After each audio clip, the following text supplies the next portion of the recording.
ડાંગ પંથકમાં મોડી રાતથી મેઘરાજાએ સ્ફોટક બેટિંગ કરી હતી। આખો દિવસ અહીં ધમધોકાર વરસાદ વરસતા ડાંગમાં સ્થળ ત્યાં જળની સ્થિતિ સર્જાઈ। આકાશમાંથી પાણી એવું વરસ્યું કે ડાંગ વઘઈ સહિતના ગામડાઓની નદીઓ તોફાની બનીને વહી રહી છે।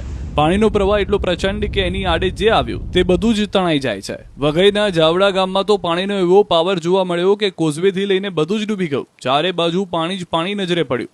લોકો જોખમી રીતે પસાર થતા નજરે પડ્યા। નદી એટલી ગાંડીતુર બની કે આસપાસના ખેતરોમાં પણ પાણી ઘૂસી ગયા। બજારો અને ઘરોમાં પાણી ઘૂસી જતા ભારે નુકસાન થયું હતું। તો મેઘરાજાએ સાપુતારાને પણ ધોઈ નાખ્યું। સવારથી વરસાદ ધબધબાટી બોલાવતા ગિરિમથક સાપુતારાના ધોધ અને નદીઓ લાલઘૂમ થઈને વહેવા લાગ્યા। સાપુતારા સહિત તળેટી વિસ્તારમાં ભારે વરસાદથી સ્થળ ત્યાં જળની સ્થિતિ સર્જાઈ। અંબિકા નદી પણ બે કાંઠે વહેતી નજરે પડી। તો ઉપરવાસમાં વરસાદથી અહીંની શાન કહેવાતા ધોધ પણ જીવંત બન્યા। આ દ્રશ્યો વઘઈના કોંડમલ ગામના છે, જ્યાં પણ તોફાની વરસાદથી બધું જ પાણી થઈ ગયું। નદી નાળા છલકાયા છે, ઝરણા જીવંત બની ગયા છે। કોંડમલ ગામે આવેલો ભાવરકડા ધોધ ખળખળ વહેતો થયો, જેથી પ્રવાસીઓ ઉમટી પડ્યા છે। આ ધોધનો અનોખો નજારો હાલ પ્રવાસીઓ માટે આકર્ષણનું કેન્દ્ર બન્યું છે। હવે તાપીના ડોલવણ તાલુકાના દ્રશ્યો પણ જોઈ લો।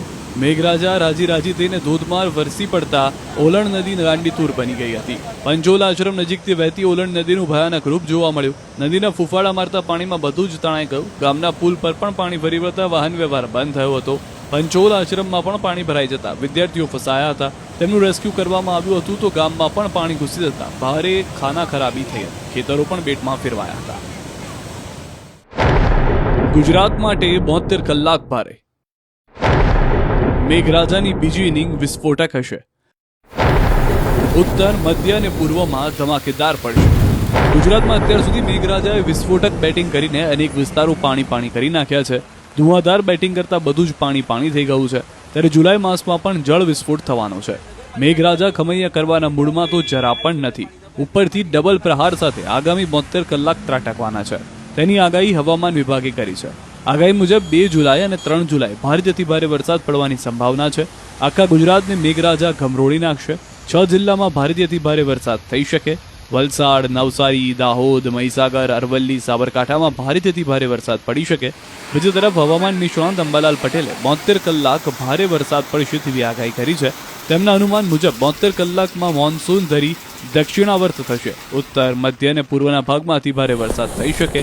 કચ્છના ભાગમાં ભારેથી ભારે વરસાદ થઈ શકે। 4 तारीख हेवी रेनफॉल का वार्निंग आइसोलेटेड प्लेसेस में दिया गया है और जो डे 4 से लेकर डे 7 तक इसमें वेरी हेवी का फिर वार्निंग आइसोलेटेड प्लेसेस में गुजरात रीजन के लिए दिया गया है 5 तारीख से लेकर 8 जुलाई तक।